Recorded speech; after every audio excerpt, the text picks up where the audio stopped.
जय श्री कृष्णा। राधे राधे दोस्तों। आज मैं आप सभी को सुनाने वाली हूँ कि आपको इन 3 जगहों पर कभी भी दान नहीं करना चाहिए, वरना धन भी जाएगा और धन भी चला जाएगा। तो प्रिय भक्तों, आज की यह कथा अगर आपने श्रद्धापूर्वक ध्यान लगाकर सुन लिया तो आपका धन कभी व्यर्थ नहीं जाएगा। तो दोस्तों, वह कौन सी वस्तु है जिसको दान देने से दान देने वाला व्यक्ति कंगाल हो जाता है? यदि आप इस कथा को सुन रहे हैं तो पूरा सुनिएगा। कथा को आधा अधूरा छोड़ने की गलती ना करें। व्यक्ति जाने अनजाने में पाप का भागीदार बन जाता है, इसलिए कथा को पूरा सुनिए। इससे धन के भंडार भर जाते हैं। माँ अन्नपूर्णा की कृपा सदा भक्तों पर बनी रहती है। एक बार माता पार्वती के मन में पृथ्वी लोक पर कुछ समय व्यतीत करने की इच्छा हुई, तो भोलेनाथ ने पार्वती जी को संग लेकर हिमालय पर्वत की तलहटी में आ गए। तब इस प्रकार कुछ समय व्यतीत होने पर एक दिन माता पार्वती प्रकृति की छटा को निहारते हुए एक पर्वत के किनारे बसे हुए छोटे से राज्य में जा पहुंची, जहां के आसपास का दृश्य बहुत ही मनमोहक था। अचानक माता पार्वती जी को एक बहुत बड़ा गोबर खाने वाला कीड़ा नजर आता है, जो देखने में बहुत बड़ा था। वहीं उस कीड़े को खाने के लिए पास में एक नाग घात लगाया था। वह नाग जैसे ही उस कीड़े पर प्रहार करने वाला ही था, तभी उसी समय वह कीड़ा एक मनुष्य के रूप में बदल जाता है। उन्होंने देखा कि कीड़ा एक दिव्य राजा के रूप में परिवर्तित हो गया। यह सब देखकर माता पार्वती बड़ी ही हैरान थी। राजा तो वहाँ से चला गया और माँ पार्वती वहाँ से वापस महादेव जी के पास आ गईं।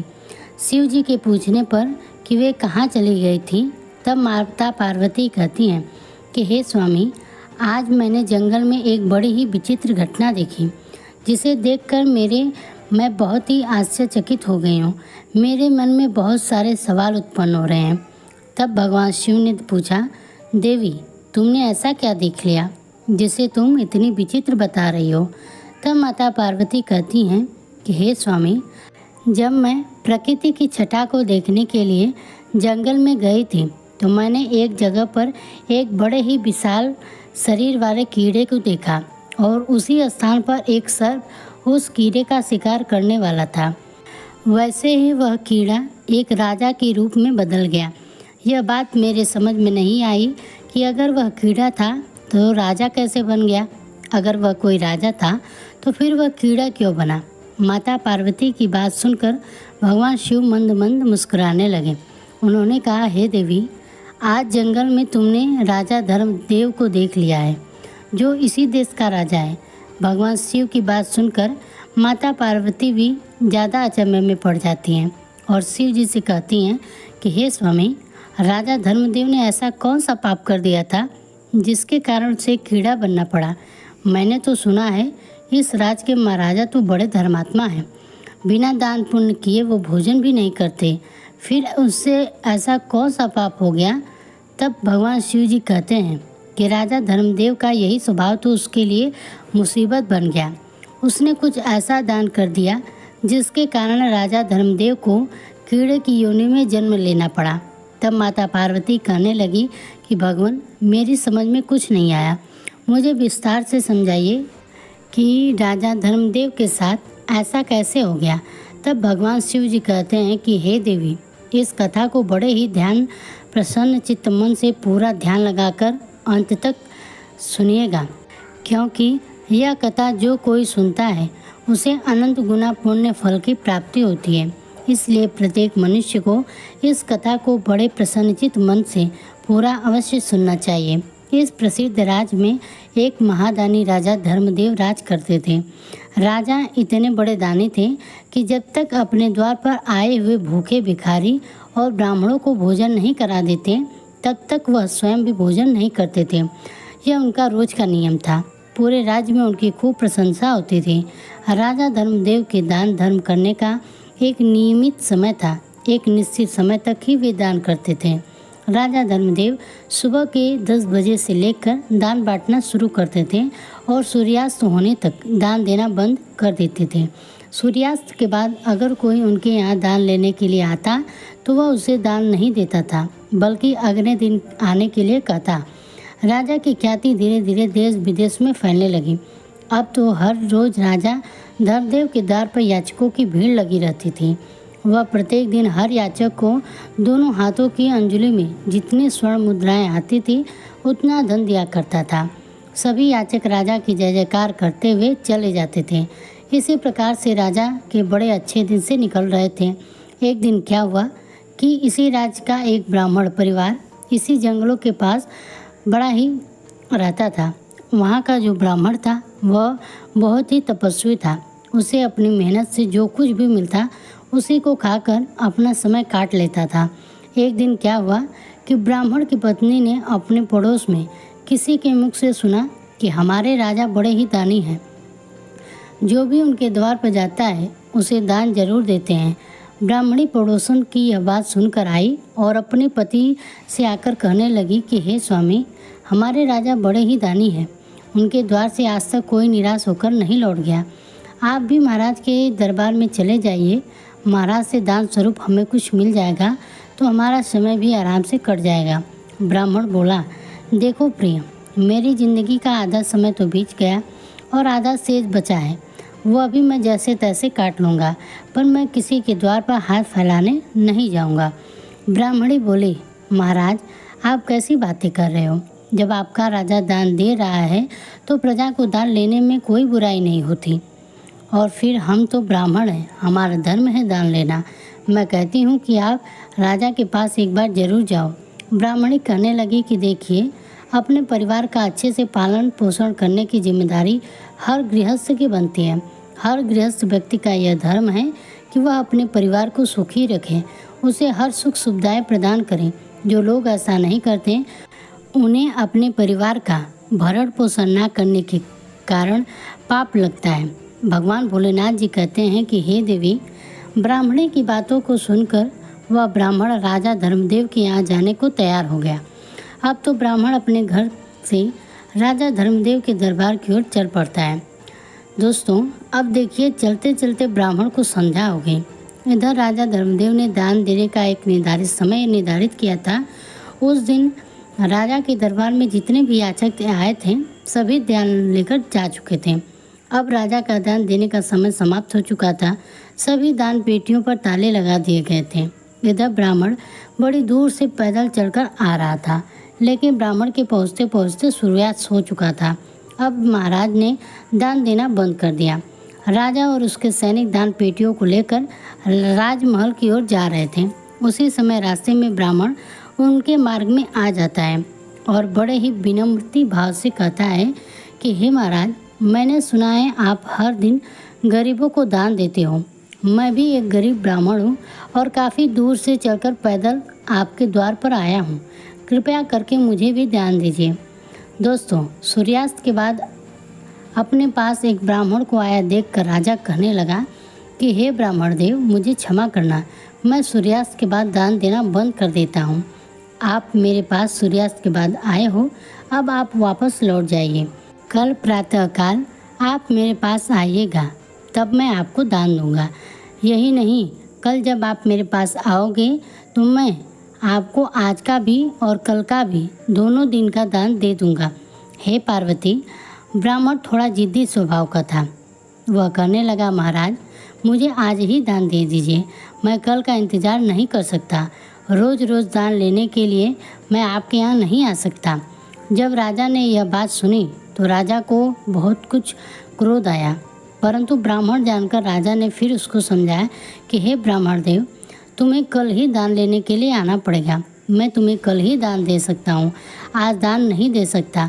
फिर ब्राह्मण बोला कि नहीं महाराज, दान केवल आज ही लूँगा, कल मैं आपसे फिर वापस दान लेने के लिए नहीं आऊँगा। यह बात राजा को कुछ अच्छी नहीं लगी। राजा क्रोध में आ गया और क्रोधित होकर राजा ने वहाँ कुछ घोड़े की लीद बड़ी हुई थी।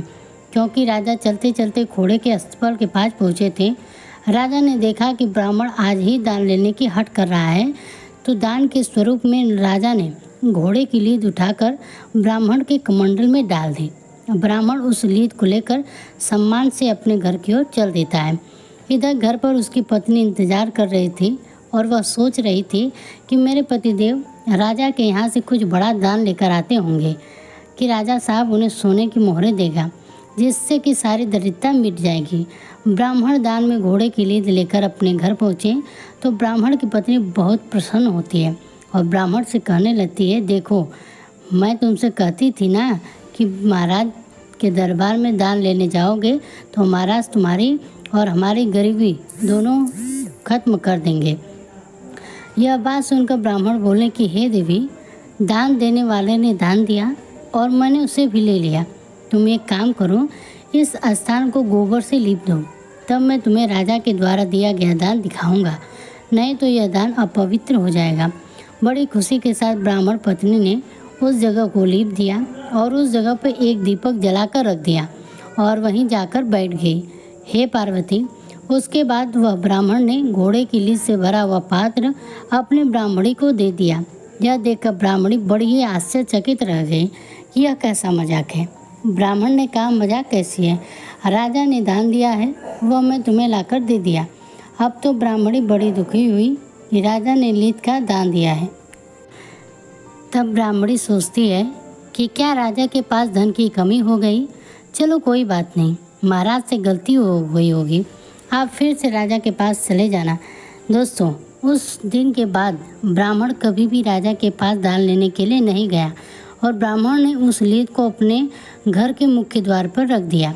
भगवान शिव जी कहते हैं कि दान का जो फल होता है वह कर्ता को 1000 गुना होकर वापस मिलता है। यदि आपने अपने जीवन में किसी चीज़ का दान किया है तो परलोक में उसका फल हजारों गुना बढ़कर मिलता है। राजा ने जो लीद का दान किया था, उस लीद का भगवान की कृपा से ब्राह्मण के घर के द्वार पर धीरे धीरे एक दिन पहाड़ सा बनता चला गया।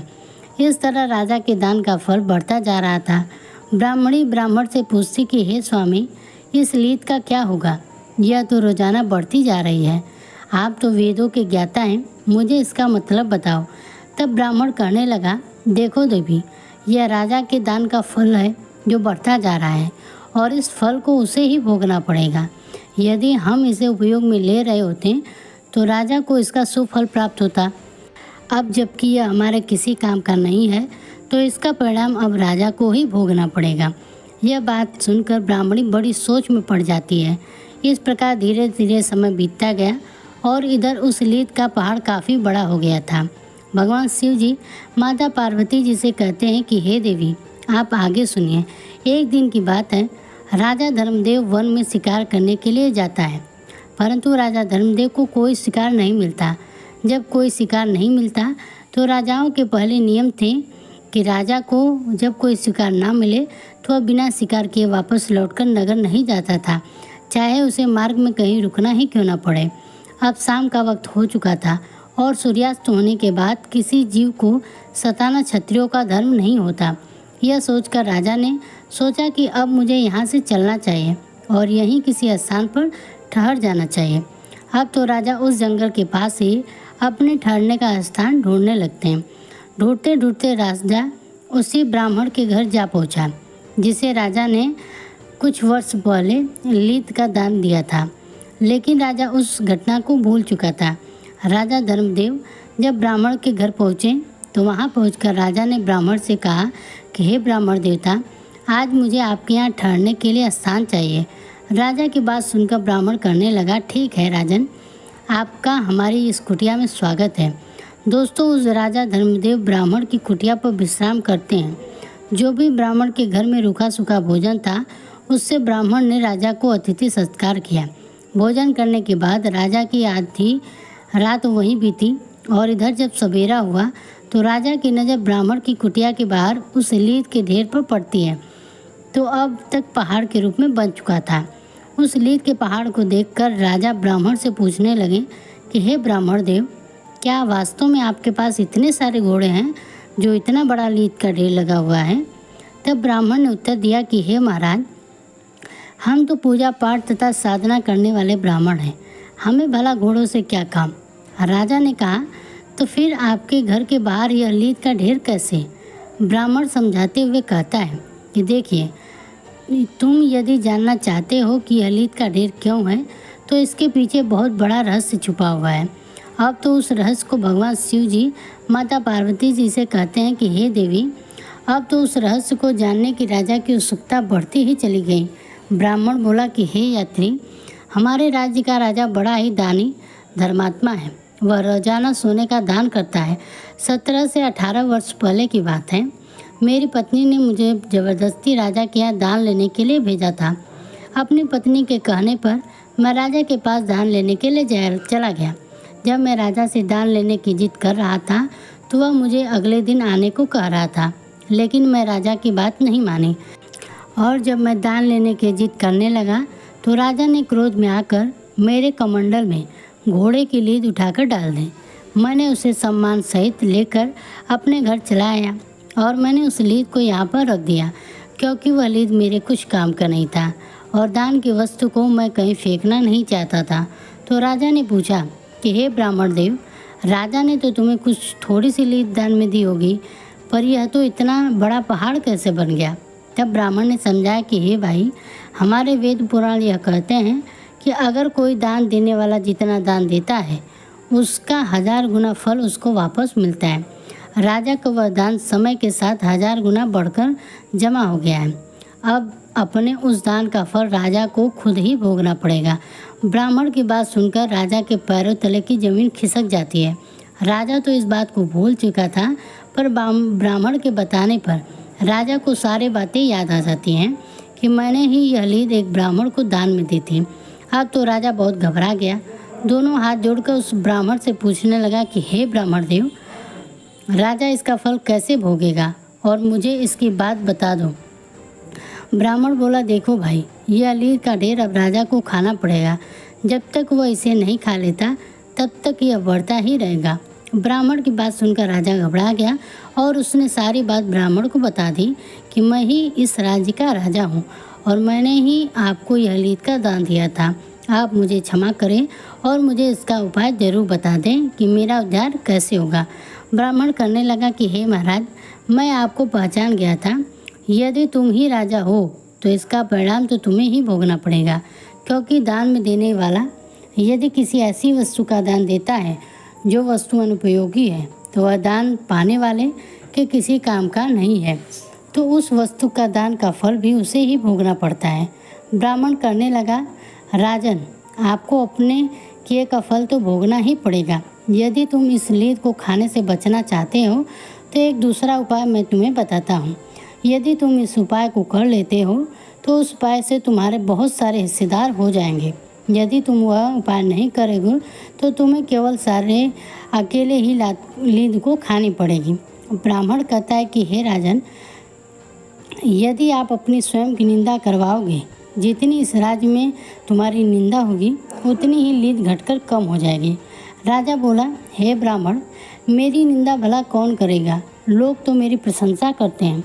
तब ब्राह्मण ने कहा कि तुम एक काम करो, तुम्हारे जो कुल पुरोहित हैं, तुम उनकी कन्या का हाथ पकड़कर जबरदस्ती अपने घर ले आना और उसके मांगने पर भी उस कन्या को मत लौटाना।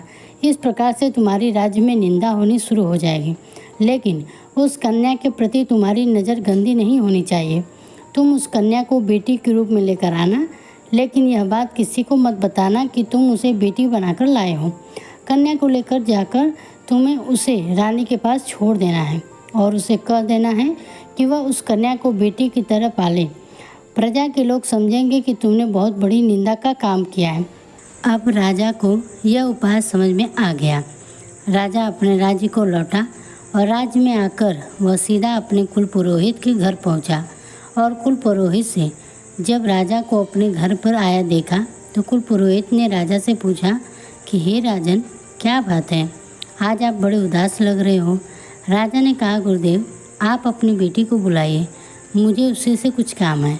कुल पुरोहित ने सोचा शायद कुछ उपहार देना होगा, कुछ ज़रूरी बातें पूछनी होगी, तो उन्होंने अपनी पुत्री को आवाज़ लगाई। राजा उसका हाथ पकड़ा और पुरोहित को धक्का देकर उसकी बेटी को रथ में बैठाकर अपने घर ले गया। बेचारा कुल पुरोहित अपनी बेटी के लिए गिड़गिड़ा रहा था कि महाराज, यह आप क्या कर रहे हो। राजा ने एक नहीं सुनी। राजा चुपचाप उसकी कन्या को लेकर अपने महल में पहुँच जाता है और अपनी रानी के पास छोड़ देता है और कहता है कि इसे बड़े प्यार से पुत्री की तरह रखना है और यह बात किसी को तुम्हें बतानी नहीं है। रानी ने पूछा कि महाराज आप इसे लेकर क्यों आए हैं? यह हमारे गुरु की बेटी है। तब राजा ने कहा, हे महारानी, चुपचाप आप इसे घर में ले जाइए और सब कुछ देखिए। जो मैं कर रहा हूँ वह अपने उद्धार के लिए कर रहा हूँ। आगे भगवान माता पार्वती जी से कहते हैं कि हे पार्वती, देखो राजा जब पुरोहित की बेटी को उठा लाया तो सभी प्रजा ने देखा, तो उस समय तो किसी ने कुछ नहीं कहा। अब पूरे राज्य के राजा उस राजा की निंदा करने लगे कि राजा तो बड़ा ही व्यभिचारी व्यक्ति है, जिसने अपने गुरु की पुत्री को पत्नी बनाकर जबरदस्ती अपने राज्य में रख लिया है। हम तो पहले ही कहते थे कि राजा बड़ा नीच है, लोगों को दान देकर केवल दिखावा कर रहा है। इस प्रकार से पूरे नगर में राजा की बुराई होने लगी। सब लोग कहने लगे कि ऐसे राजा का क्या भरोसा जो अपने गुरु का ही नहीं हुआ। इधर ब्राह्मण के द्वार पर वलीद का ढेर कम होता जा रहा था। जो लोग राजा की निंदा कर रहे थे वह उस लीद के ढेर से हिस्सेदार होते जा रहे थे। धीरे धीरे वह लीद का ढेर कम होता गया।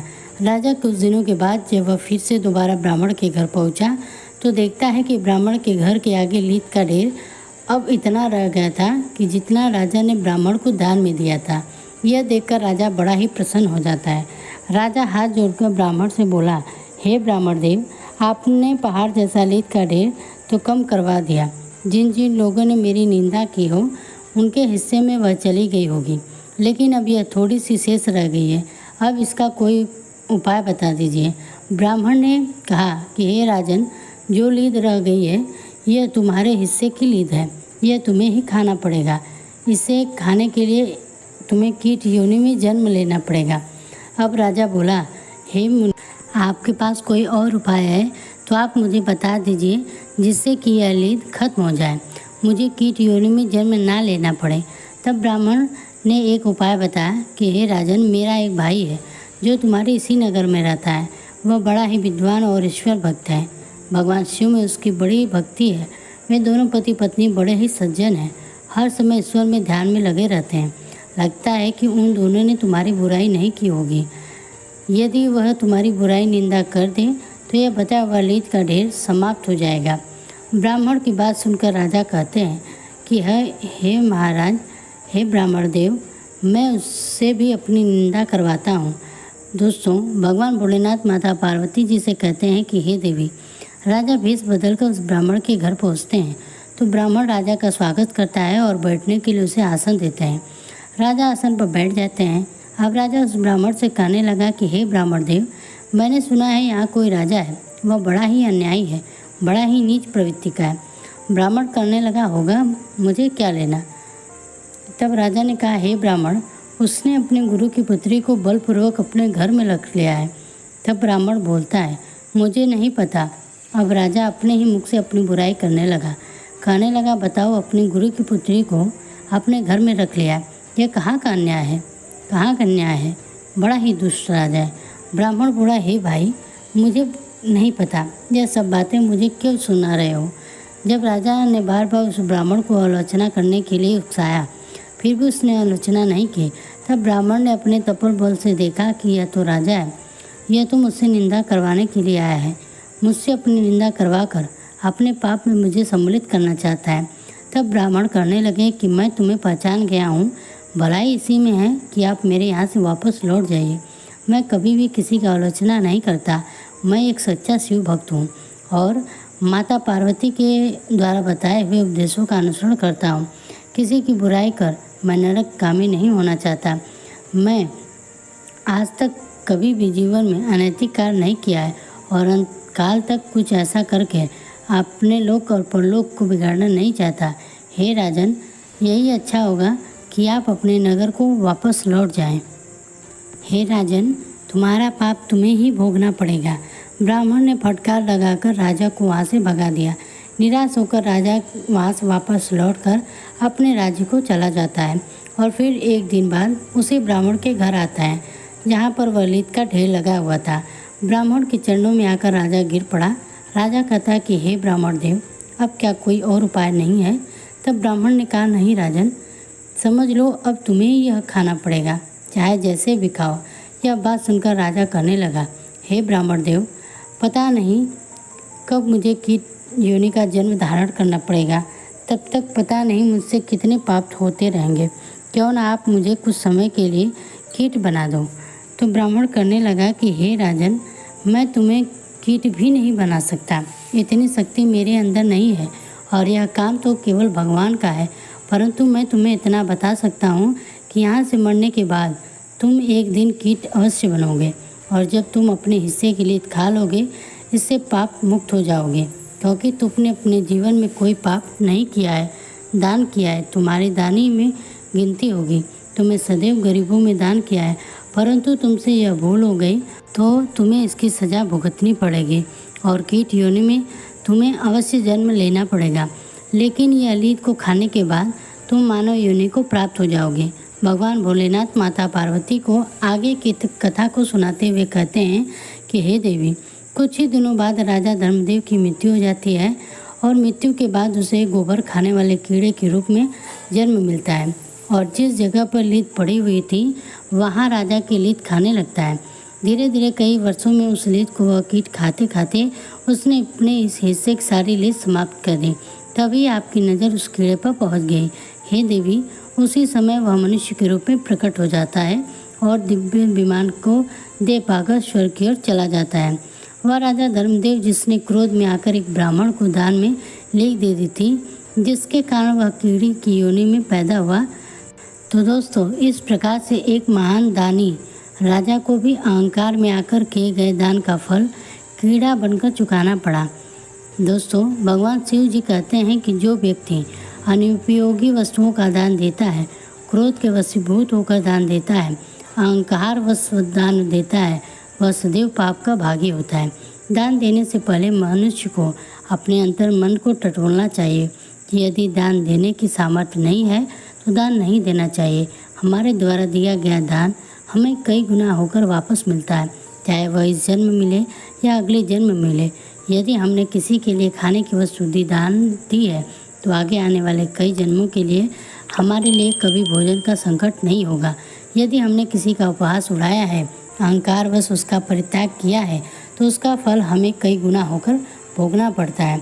तो एक बार प्रेम से बोलिए ओम नमः शिवाय, जय भोलेनाथ, हर हर महादेव। दोस्तों, आज के द्वारा हमारे द्वारा सुनाई गई यह कहानी आपको कैसी लगी? अगर पसंद आई हो तो वीडियो को लाइक कर कमेंट बॉक्स में हर हर महादेव जरूर लिखें तथा इसी तरह की ज्ञानवर्धक कथाओं को सुनने के लिए हमारे चैनल को सब्सक्राइब जरूर करिए।